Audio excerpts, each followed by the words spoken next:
All right, good morning, everybody.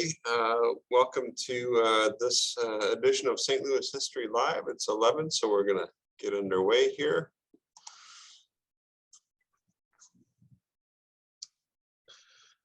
Just coming up.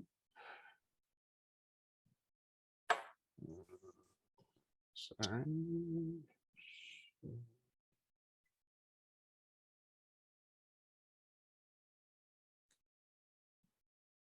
Oh wait, stop. Sorry. Let me. That's okay. Okay, there we go. Okay.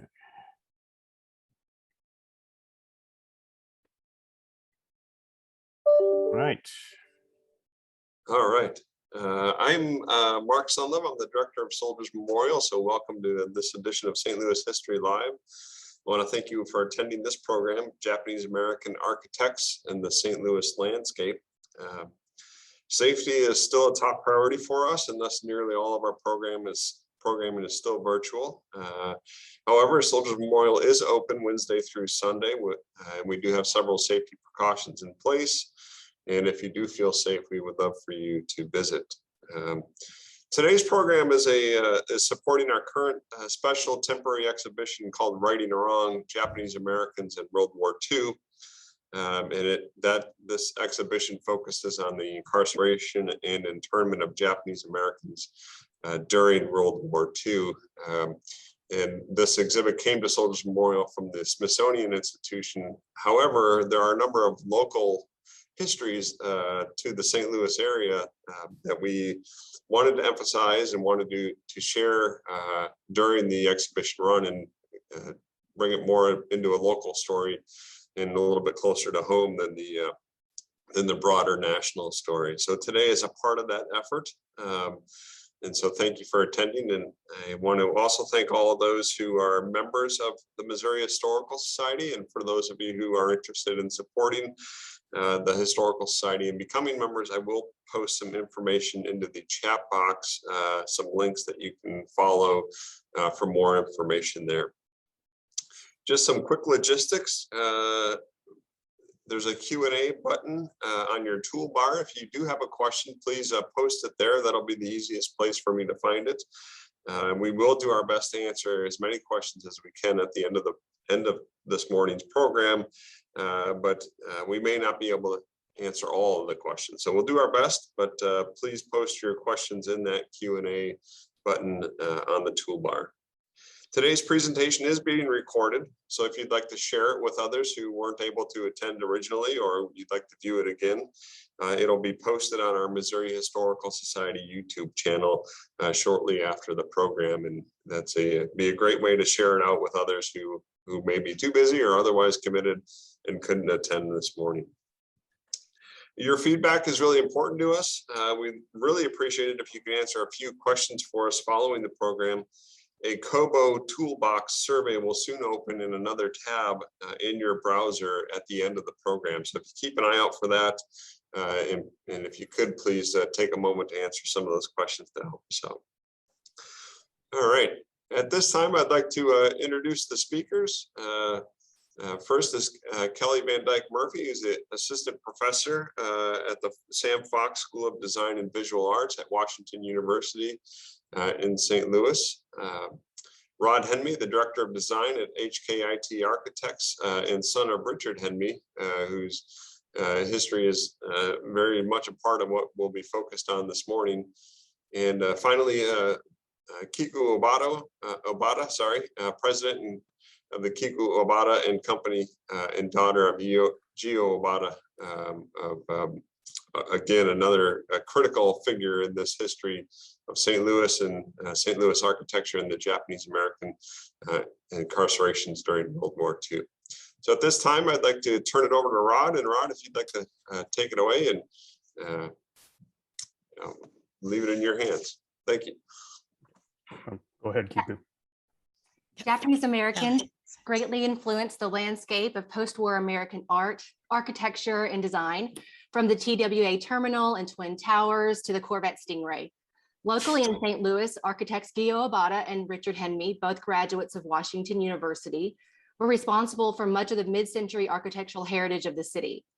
I've been working with two colleagues at WashU on a research project that considers the role within St. Louis of several Japanese American architects who were forced to leave their homes for internment camps in 1942 after the issuance of Executive Order 9066.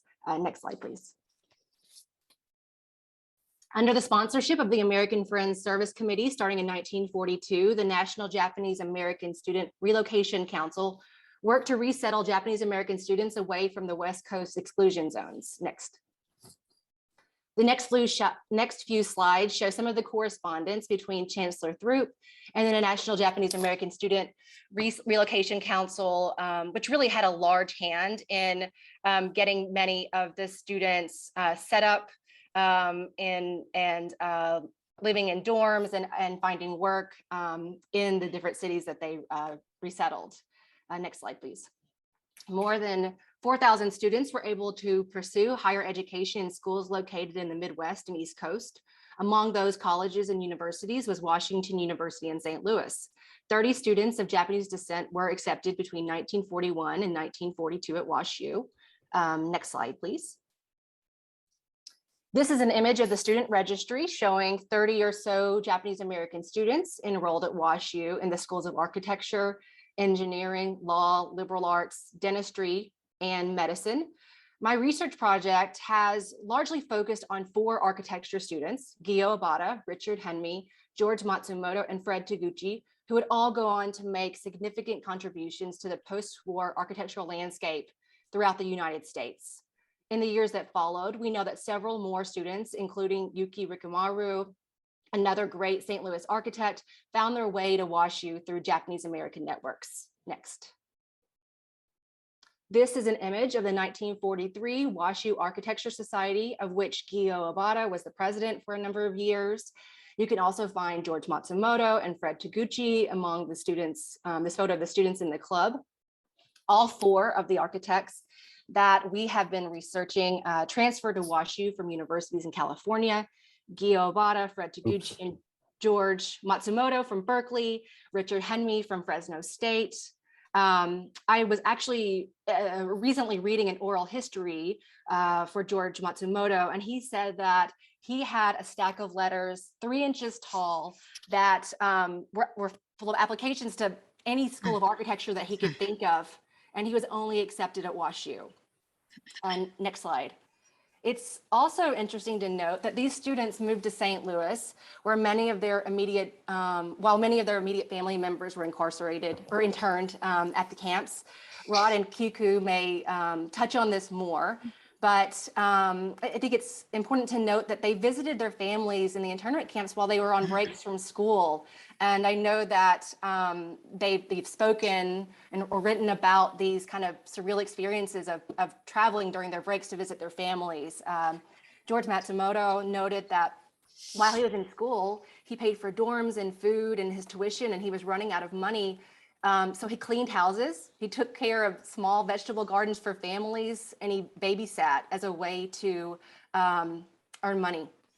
There was also an interesting moment while looking through the archives at WashU, and I was reading through the student directories, and home addresses for the Japanese American students were listed as Poston, Arizona, or Topaz, or Jerome, Arkansas, just the city, next to an address for a suburban house in Webster Groves. And I thought that was sort of an interesting to read that while looking through those files. Next slide, please. Rod and Kiku are going to talk about their father's work, so I thought I would spend a little bit of time sharing some of the beautiful mid-century projects by Fred Taguchi and George Matsumoto. This is an image of Fred Taguchi after graduating from WashU. He was drafted into the Air Force, where he functioned as a topographer. Afterwards, he moved to Cleveland, Ohio, where he designed several buildings that contributed to the architecture of the city of Cleveland.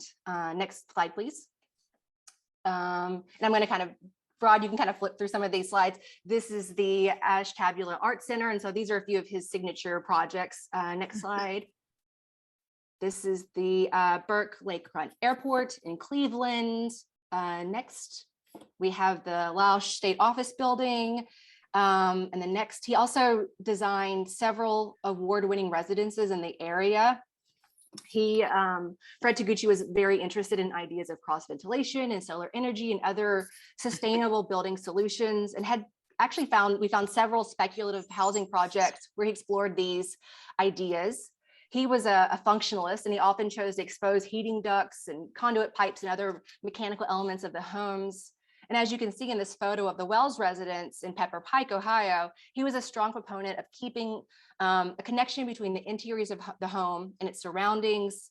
He used lots of natural wood, and he often used skylights and large windows to bring the outdoors in. Next slide, please. This is an image of George Matsumoto. After leaving WashU, he went on to study at the Cranbrook Academy of Art, where he studied with Saarinen. Gio Abada also went on to study at Cranbrook. I think they actually overlapped both at Berkeley, at WashU, and then at Cranbrook, studying with Saarinen. George Matsumoto worked for SOM and Saarinen and Swanson, and taught at the University of Oklahoma before joining the faculty at a new school of design at NC State. He followed Henry Kamphofer, who was appointed the dean of the new architecture program at NC State. And Matsumoto was really instrumental in establishing the vision for the program in those early years. During his time at NC State, it became sort of an epicenter for modernist design in the US. This image is showing the Matsumoto Wing, which was named for him and also designed by George Matsumoto for the NC State School of Design. Next slide, please. While in North Carolina, George Matsumoto founded his own practice. And here he began designing the residential architecture that he's really known for. He's won several awards for residential designs, and his work was published internationally in journals and other architecture magazines. This image is showing the Lippman residence in Richmond, Virginia. Next slide, please. Flat roofs, terrazzo, natural wood, large picture windows, and small functional kitchens, along with unobstructed views from one end of the house to the other, as you can see here in the Lippman house, were very common features in many of his homes. This is an interior image of the Lippman house that we saw the exterior for in the previous slide.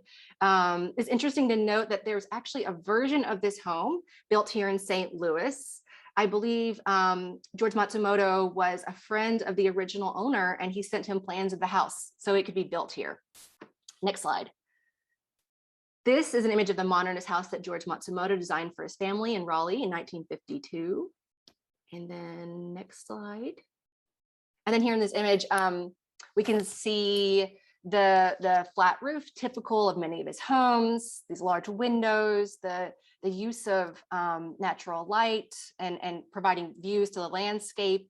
And we also, through my research, I found that he also used or placed shoji screens or designed them for many of the homes to bring in sort of a light Japanese aesthetic to the homes. And I thought that was an interesting note to find on several of his houses. And then he returned to California. I think he said he was done working for residential clients, and he returned to California to teach at Berkeley until 1967.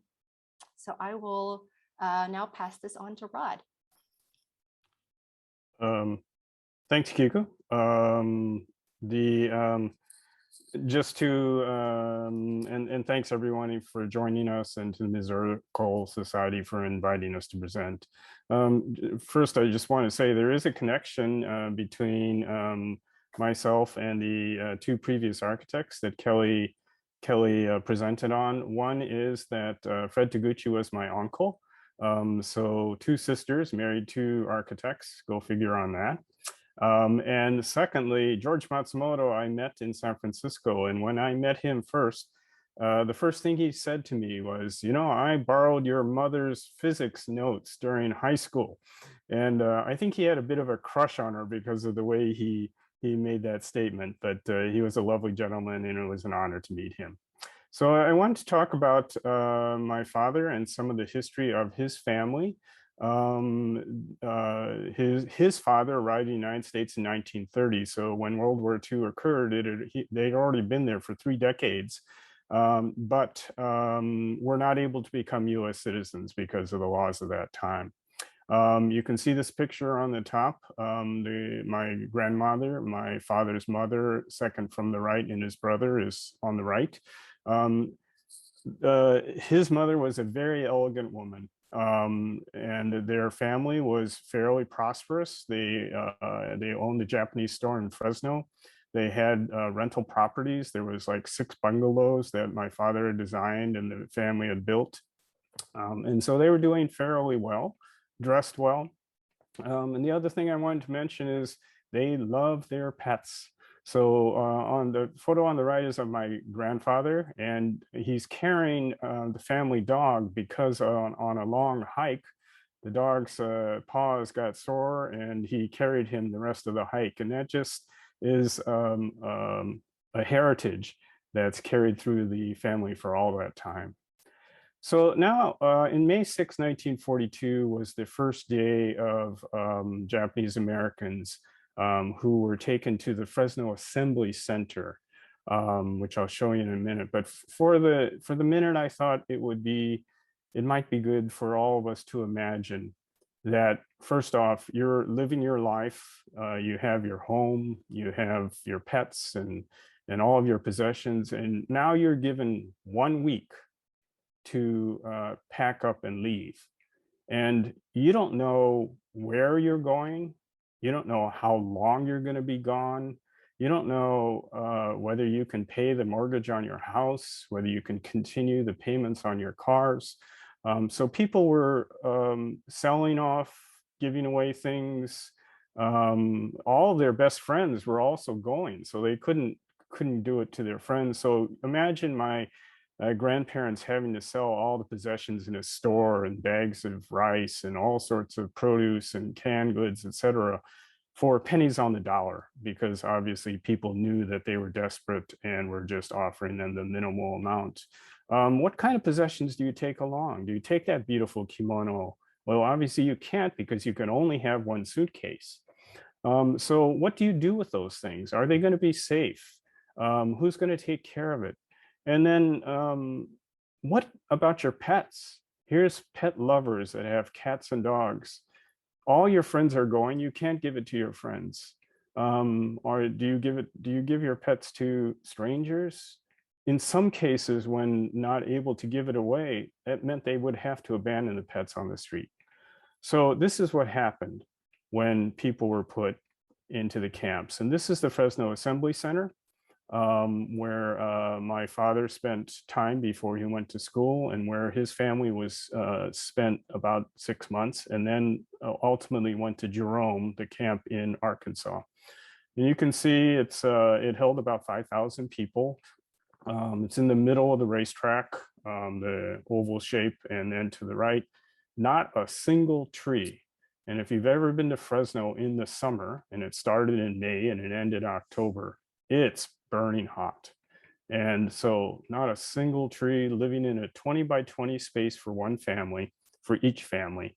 And the kind of indignities of things like the showers, which you can see on the left. That was really making the mattress was you were given a cotton bag and you stuffed it with straw. And so that was the kind of life. And my grandfather never recovered financially from that. After the war, my grandfather became a gardener. They never owned the same kind of property, et cetera. So it really severely impacted life. On the right, though, is one of the good things that happened in the camps was they had dance lessons and dances for the youths. And that circle on the right, I think, is my father. This is a photograph from the Fresno Assembly Center. And that became a lifelong preoccupation. My dad loved to dance. He was supposed to attend Colorado State University. And he and another friend went to that school intending, I think he was going to study engineering. But fortunately for him, they had a military training program and they weren't willing to admit Japanese Americans to the school. So they went to the campus, were turned away. they got back on the train and went to St. Louis and were admitted to Washington University. And that proved to be a great thing for him because he was welcomed at the school and in the city. And on the right, you can see a drawing from his time as a student, one of his student sketches. He married, joined the army. He met my mother in St. Louis, who was also from San Francisco, interned in the Camp Topaz, and then went to St. Louis to work. He built a family house, which is quite an amazing achievement. My older sister is shown in the photograph on the left. And this is the finished house, in which the 3 children and my mother and father, I grew up there. It was a great place to be as a child. I was proud of the house, and you can see the full height glass we had in the front, which was obviously a very different way of having a family home at that time. One thing that's notable is that my father and mother's social circle were almost exclusively Japanese Americans who had been displaced from the camps. That was part of the JACL, Japanese American Citizens League, and they had almost all their social events in that circle. So there was a kind of diaspora that continued. He became an architect, and as the head designer of the firm in the late 60s, he was the lead designer on many of the largest projects in St. Louis, including Mansion House, the 3 towers along the waterfront. Council Plaza, with its large 2 towers and complex right off of Highway 40. And I was happy to see that the bas-relief brickwork was replaced and redone recently. One of the most beautiful interior spaces of the downtown was the Greyhound Terminal, which unfortunately was torn down to make way for the convention center. But I always thought that this was a beautiful space with light coming in from the south. And then he got in a kind of niche market, which was to be making hotels out of rehab projects. The first one was the Hilton at the ballpark. Originally, it was the Breckenridge Hotel. The photograph on the left shows the former Spanish Pavilion, which was relocated from the 1964 World's Fair. And they raised a tower, which you can see on the right, from the courtyard of the hotel without disturbing the pavilion. And that became the base functions. And the design was based on relating to that original pavilion. Since then, they added another tower. It's been transformed and it continues operation as the Hilton at the ballpark. A second one was the Drury Plaza Hotel, which rehabbed 3 buildings, including this very handsome HOK building on the right. They were going to be torn down, and the Drury envisioned rehabbing them, saving them, and making them into a hotel, which is continuing to function today. And the third rehab was the Edison Hotel, the Edison Brothers Warehouse, which is a huge warehouse in danger of being torn down. Instead, the idea was to cut atrium in the middle, open it up, and it became a hotel as well and continuing to function. And then 2 of the smallest buildings he did that are favorites of mine. One is the Brentwood Post Office. It was originally the Carter Dentist office, and it's where we as children got dental service. I don't know how long Dad got free dental services as a trade, but anyway, we went there for many years. It then transformed into the Brentwood Historical Society and then into the post office. And so now, after almost 70 years, it's had 3 lives, and it's great to see that it continues. And then finally, he became rather famous for the Flying Saucer Building, which was, as you can see on the right, just a tiny little building at the base of Council Plaza. And when I was growing up, Dad said, asked me, oh, what should I do for this building where you can see it from above and as well as from the ground? And actually, I didn't have a good idea, but he did. And that's to make this hyperbolic paraboloid dish that you can see, and became the roof. In 2011, it was going to be torn down and they were going to build new retail. There were protests that arose spontaneously and it was saved. And today you can see what it looks like. Today it's really a beautiful mid-century modernist piece. But his legacy is from his own work and from his family. And I'm an architect as well. So I continue that tradition. I also love to dance. I continue that tradition. I love my cats. And finally, the last thing is, I think part of my legacy is the injustices that my family experienced. So I'm a member of NOMA, the National Organization of Minority Architects. And in that organization, I advocate for social justice, advocacy, and against racist treatment. And I believe that the experience of my family in the camps is part of that motivation and important to me. So with that, Kiku. Thank you to everyone at the Missouri Historical Society for putting together this important exhibition and these related events. And it's great to be here with Rod, Kelly, and Mark. So thank you very much. Next. My father, Gyo Obata, was born on February 28, 1923 in the Japantown area of San Francisco. He grew up in a family of artists, mostly painters, going back continuously for over 20 generations. At the age of 6, he announced he did not want to be a painter. After his mother told him that architecture was the art of buildings, he decided to be an architect. Next.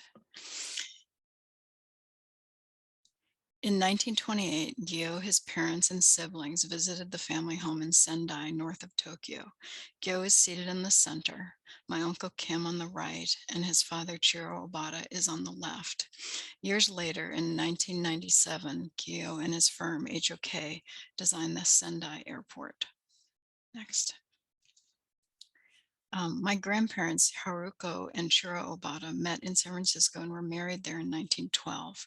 My grandfather was a well-known painter on the West Coast and a popular professor of art at the University of California at Berkeley. There was a retrospective exhibit of his work, Chiro Obata, American Modern, that began at UC Santa Barbara in January 2018, traveled to Japan and several other US locations, and ended last year at the Smithsonian American Art Museum in the middle of the pandemic. Next. In the early 1920s, my grandfather took a trip to Yosemite with friends and fell in love with the natural beauty of California and the landscapes of the West. He would paint here in the Sierras for over 60 years. Next. Last Sunday, a section of the highway on Tioga Pass near Yosemite was dedicated the Chiro Obata Great Nature Memorial Highway. The bill to name this segment of state highway was passed in the California Assembly unanimously, which was a rare event. Next. My grandmother was an Ikebana artist, one of the first to teach this art in the Bay Area. She taught hundreds of students how to arrange flowers and exhibited her work first in 1913 at the San Francisco 75th Diamond Jubilee when she was 21. Her last public demonstration was in Golden Gate Park when she was 93. Both she and my grandfather received medals from the Emperor of Japan for their work. Next. After Pearl Harbor, racism against Japanese Americans accelerated in California. My dad was a freshman at Cal in architecture and studying all hours. My grandfather, understanding the political climate, urged my dad to apply to schools outside California. So Gyo sent an application to Washington University, which at the time was the closest school of architecture to San Francisco. He was accepted into the School of Architecture along with 3 other Japanese Americans, including Rod's father, as you heard from Kelly. Next. On the night before the Japanese Americans were rounded up to go to the internment camps, a good friend of my grandfather, who was colonel in the army, came to the house with a pass so Gyo could get out of San Francisco on a train to Union Station in St. Louis. He left that night. The next day, his parents, brother, and sister left behind almost everything they owned and were evacuated to the camps. When Gio arrived in St. Louis, and here he is at WashU, he experienced little racism and was astonished at the intense prejudice that he left behind in California and the West Coast. He fell in love with St. Louis. The next page. These are drawings that my grandfather made during the internment while my dad was at WashU. My grandfather started an art school in camp that taught over 600 students. Many of these drawings are now in the archives of the Smithsonian. Next. And then this is at Tanforan, where people went before they went to Topaz, which was the final camp. Next. As Kelly had noted, the first Christmas after my dad came to WashU, he was allowed to visit his family in camp, live in the barracks, and then return to school. It was very unsettling to him to be displaced, yet free when his family was not. Next. In 1943, my grandfather was attacked for being loyal to the US while he was in camp and ended up in the hospital and was released 2 weeks later for his own safety. He made this drawing in the hospital. This has always been one of my favorite of his drawings. Next. After graduating Washington University with a bachelor's degree in architecture, Gio studied at Cranbrook Academy of Art with master finish architect Eliel Saarinen, the father of Eero Saarinen, who designed the arch. He was greatly influenced by Saarinen, who taught that to design a building, you start with a chair inside. This humanistic and holistic approach to architecture and thoughtfulness about context and experience was the basis for my father's work. Gio graduated with a master's degree in architecture and urban design in 1946. Next. After a year in the Army stationed in the Aleutian Islands, he worked for SOM, a large firm in Chicago from 1947 to 1951, and then for Minoru Yamasaki, the architect of the World Trade Center. He's pictured here with Gio. Next. Gio was part of the design team under Mr. Yamasaki on Lambert Airport and moved to the St. Louis office in 1951 for this project. Next. In 1955, HOK was formed with 3 founders: George Helmuth overseeing business, who's on the right, Gio is head of design in the middle, and George Kassabaum on the left in charge of production. At this time, this was a unique business model for architectural firms, which are usually organized around one principal designer. This photo shows the 3 partners at their 25th anniversary party with masks of what they look like in 1955. HOK now has 23 offices worldwide. The second HOK office to open was in San Francisco in 1966, a move that Gio insisted upon, a return to a city from which he had fled in 1942. Next. Priory Chapel is one of my favorite projects that my dad designed and one of the earliest in St. Louis. It's a beautiful, iconic shape made up of arches. Next. The view of the ceiling is inspiring and spiritual. Next. Most contractors declined to bid on this project, but McCarthy took it on with an innovative approach, moving a wooden frame around a circle as a form for pouring the thin shell concrete. The planetarium in Forest Park is also a similar construction process of thin shell poured concrete. Next. Other HOK projects include the National Air and Space Museum. Next. This is the inside of that building. And then the Japanese American National Museum in Los Angeles, this is one of the projects that I worked on with my dad, and our office did the graphics and donor signage for this project. Okay, next. My dad is 98. He retired at 93, just like his mom. His last project was the second Centene Tower in Clayton. And he is very happy spending time in St. Louis and at his home on Lake Michigan in the summers. Next.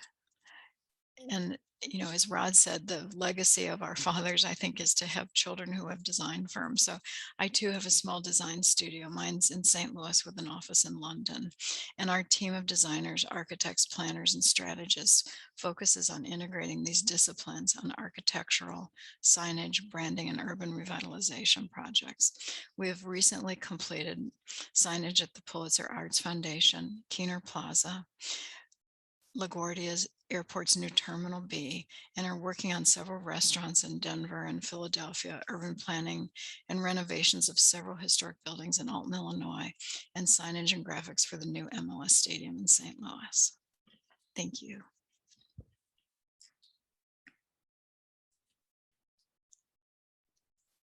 Thanks, Kiku.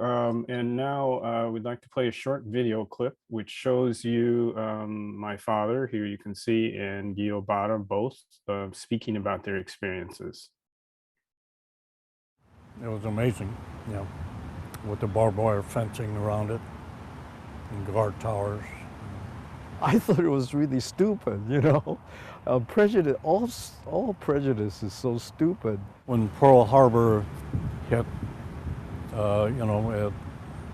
were all very concerned about, you know, what's going to happen. They had tagged notices on the telephone poles in Berkeley saying anybody with Japanese ancestry will have to report to a certain place. They gave us 1 week to put things in order. Just bring suitcase, just one suitcase for each person. I was an American citizen, natural born, and to be treated that way was, you know, unbelievable in a way, but it was happening.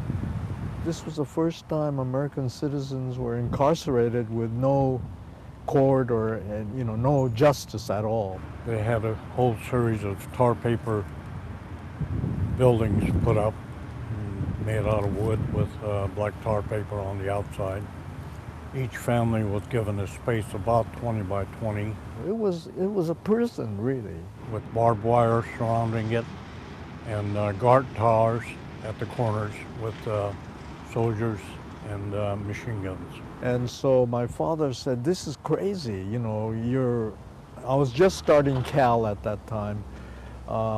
We're to try to get you out of here. If you were a college student at that time, you were permitted to leave if you were accepted by an inland school. And that's how I ended up in Washington University. When I was in the West Coast, they had blackouts every night, you know, sirens and so forth. I came here and it felt like there was no war going on, you know, in St. Louis. It was a totally different feeling. And the students here were just wonderful to me. They just treated me like everybody else. And I graduated Washington U and stayed on and became an architect. And I've been here ever since, except for a couple of years in the Army. St. Louis and Washington U has been great to me. It's my home now, and I really love this community. Right after the war, you know, it took a while before people of Japanese ancestry were able to, you know, get back what they lost. I think what we have to do, work all the time, is to reject profiling and, you know, make the world a safe place for everybody.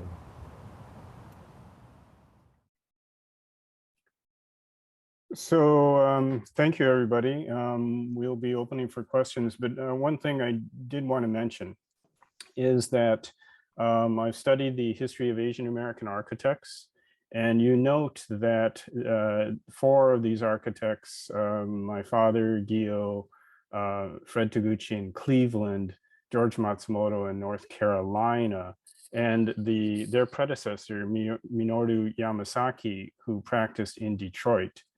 They were all successful because they were not in California. They were successful and able to do what they did because they were in the Midwest or in North Carolina, where prejudice was less. And in fact, in St. Louis, as you saw from that clip, my dad and Gil were welcomed and felt very much accepted. And meanwhile, California, which we are proud perhaps today of stances against racism, at that time was a hotbed of anti-Asian racism. So what I understand is architects, Japanese American architects, couldn't get a job in California after World War II. And so they were successful because they were in this part of the country. So I think it's a tribute to St. Louis, it's a tribute to Detroit and other places that Japanese Americans were able to succeed. And so our families, thank you for that. So with that, we'd love to answer any questions that people might have. Those questions can be posted in that Q&A box, which should be at either the bottom or top of your screen. And here's the first one come in. Comment to Ms. Obata, Kiku. I regularly attend Mass at the Priory. The church in the round, quote, the church in the round design contributes greatly to a feeling of oneness among the congregation. Sharing a thought there. Yeah.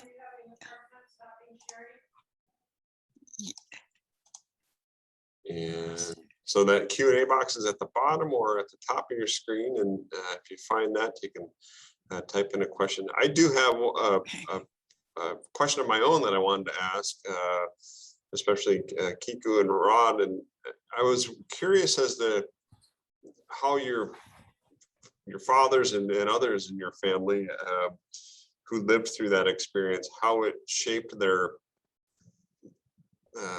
the firmness or lack thereof of confidence in the country going forward. And if, you know, the way that the Japanese Americans were so rapidly and stripped of their constitutional rights as US born citizens, if that planted a seed of doubt in their mind that stayed with them, or if they somehow were able to regain confidence in the whole idea of a constitution that's there to protect us. And in this case, it obviously did not. I think for my father, that whole, the prejudice, which he talked about quite a bit, it really strengthened his resolve. I mean, he had a great desire to succeed. And as I had noted, he, the first HOK office after St. Louis was to go back to San Francisco. It was like, I'll show you what I can do. So it was, I think there was a lot of, it angered people, and people understood, that it was not right. I mean, obviously, but I think it made people stronger in a lot of cases. When my grandfather came out of camp, they came to St. Louis as well, and were here for a couple of years. But my grandfather missed San Francisco and California, so he went back and was reinstated as a professor at Cal. So he had, I think it was less difficult for him than it was for a lot of other people. Mm-hmm. I think what's really interesting about my family's history, and I think for many other people, is that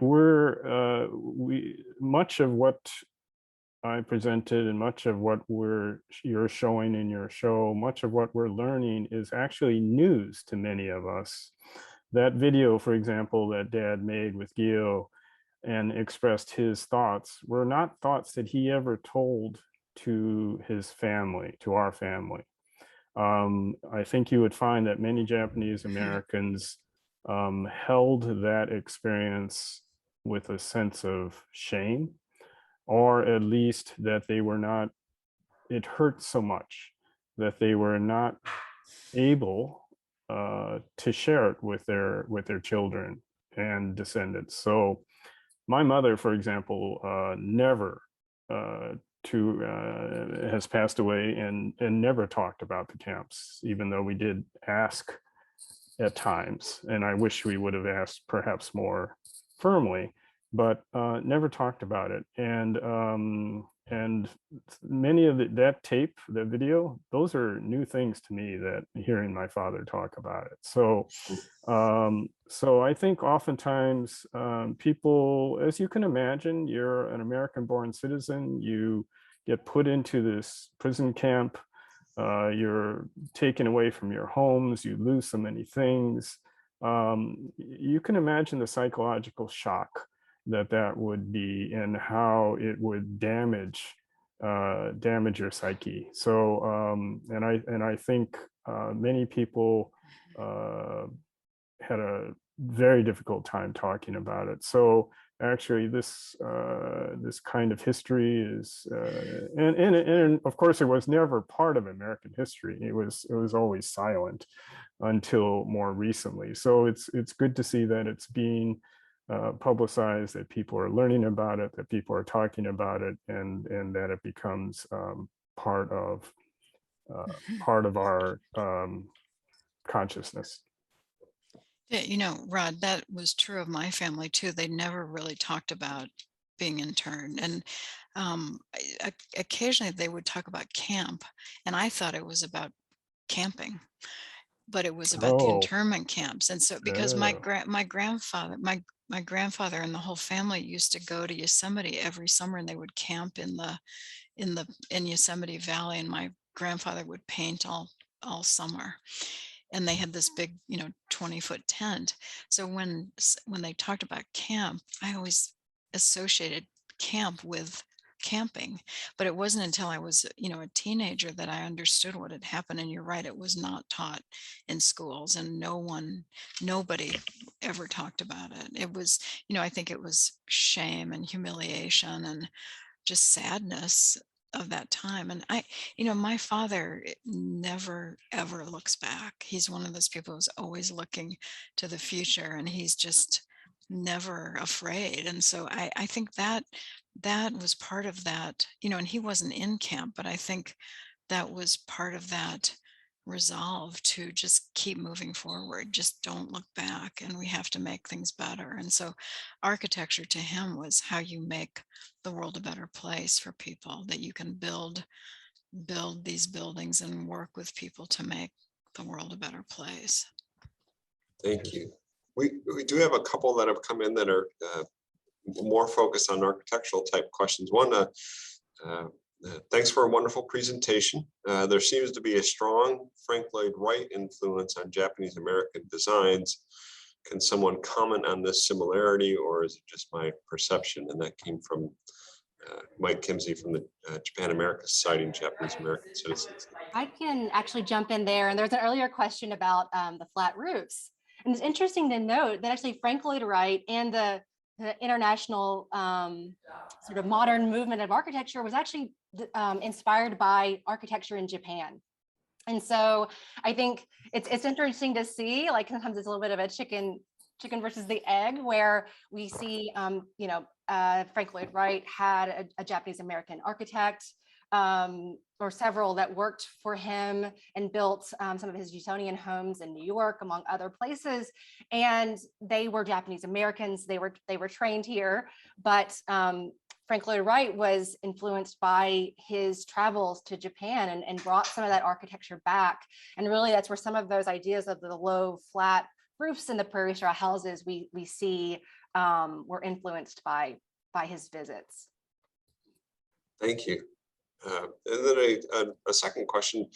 The photos of your fathers in the WashU Architecture School with classmates is really wonderful. I'm struck by the number of women in the program. Please reflect on the attitude of the school at that time for welcoming women and people of color into the profession. So I can, and Kika and Rod, you can feel free to sort of follow up. I know that at the time, as you can see in the photo, women were accepted to the program. And unfortunately, it wasn't the same case for Black students. I think the first Black students were admitted to the school in the late 1940s, maybe around 1948. And so, I like to think that a lot of it happened like right after the end of the war.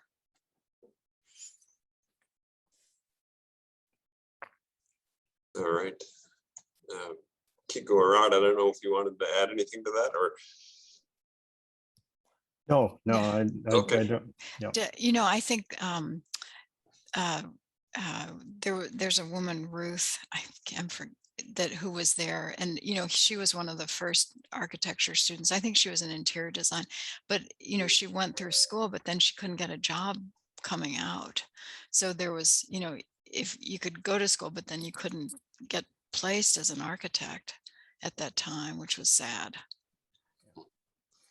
I And, have and go ahead, Kelly, Rod. Kelly, and I think you had mentioned that Gio founded the Architecture Society. Yes, Yeah. you know, looking through the different yearbooks throughout the years, when we went back a number of years and we never saw an architecture society, and then saw, I think it was 1942 or 43, the founding of the Architecture Society. And so I think that he was a large part of That's- that. And then he was mhm. president. of the That's club. funny. Yeah, I never knew that. I'll have to ask him about that. My understanding of, I don't know if somebody can shed more light on this, is that the schools were basically had the option of whether or not they were going to participate and allow Japanese Americans to attend the school, and that it was okay at the time. Schools were permitted to basically deny entrance. In Washington University, for reasons of moral goodness, I hope, said that we are going to take in Japanese American students. Is it, do I have that understanding correctly? Yes, that's what was and those letters that I showed at the beginning of my portion of the presentation was a series of letters shared between the American Friends group and the chancellor, and really sort of a back and forth about allowing the students, and really it was the chancellor who sort of made the call, saying that the students should be accepted. I've also seen, Kiku, I don't know if you've seen, there's this amazing letter that Eric Mumford, actually, who teaches here at WashU, is an architectural historian, shared a letter that I think between Gio and maybe it was from a professor of his in California, writing to the School of Architecture, the dean there, asking for him to be let into the program. Oh, And really? of Oh, I course, haven't seen that. yeah, Oh, I'd love to see I'll share that. it with you. Mhm. Okay, that'd be great. Yeah. Yeah, I think, Mark, that there, so the Quaker organizations were so important in various efforts during the war, such as this. And so it was essentially an effort on a part of some schools to make opportunities available to these students. So in other words, they really sort of banded together and then sought and made it clear that they were welcoming students. And so particularly, as you can imagine, this is fall of 42. Many of these students are already in the assembly centers. So this happened pretty quickly, that they got it all together, because from May, when everybody was put into the assembly centers, until admission in late August or early September for fall semester, things had to happen pretty quickly. Thank you. One more question out of the Q&A box. Are you familiar with Robert Elkington, a St. Louis Japanese American architect who changed his name? I know the name, Hmm. and I know the work, which is really beautiful work. But I am not familiar with his history. So that's something that I'll have to look into. Mhm. Yeah, same for me. I didn't know his history, that he changed his name, but I know the name and know some of his work. Yeah, the Ethical Society is a really beautiful Yes. building. Yeah. Hmm. Interesting. All right. Well, we reached the end of the Q&A, and I think we're just about reaching the end of our time. So I wanted to thank you, Kelly and Kiku and Rod, for sharing this history.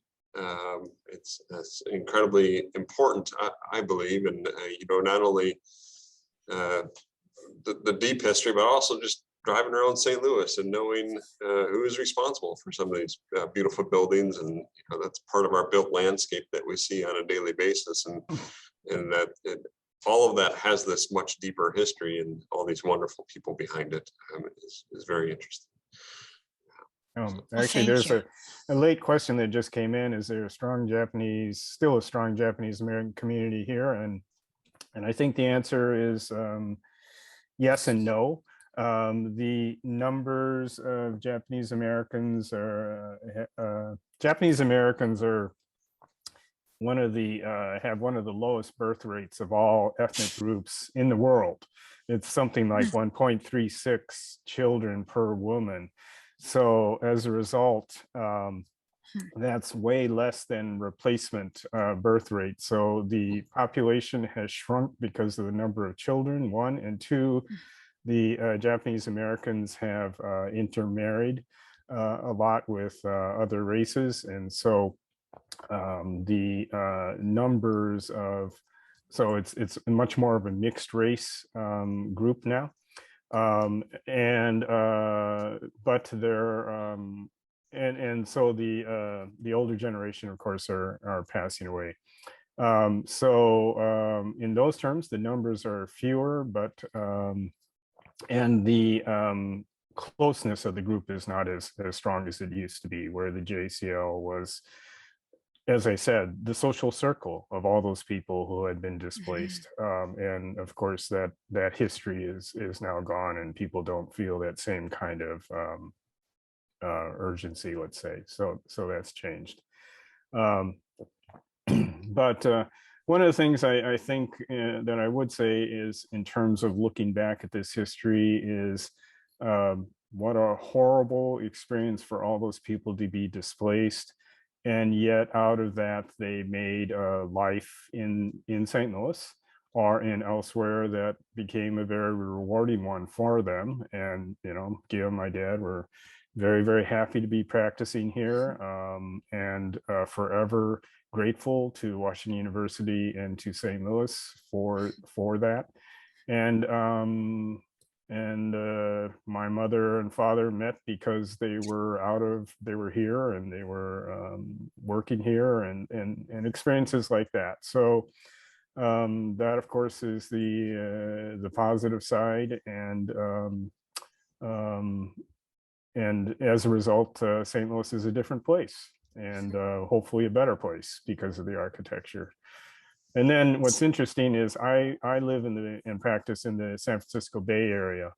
And to me, San Francisco, which is the home of my mother, is, as soon as I got here, having moved, it just felt so familiar. And so that's the other interesting part of this whole diaspora.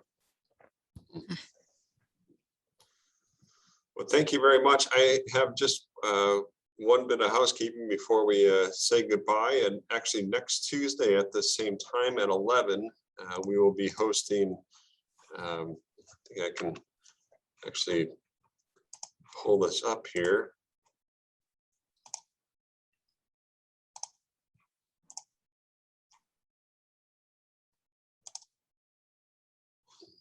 Not that one. Next Tuesday, September 7th at 11 a.m., Dr. Jasmine Allender, who is a dean at UC Santa Cruz and who has extensively studied photography in the Japanese American incarceration, will be joining us for the next St. Louis History Live program.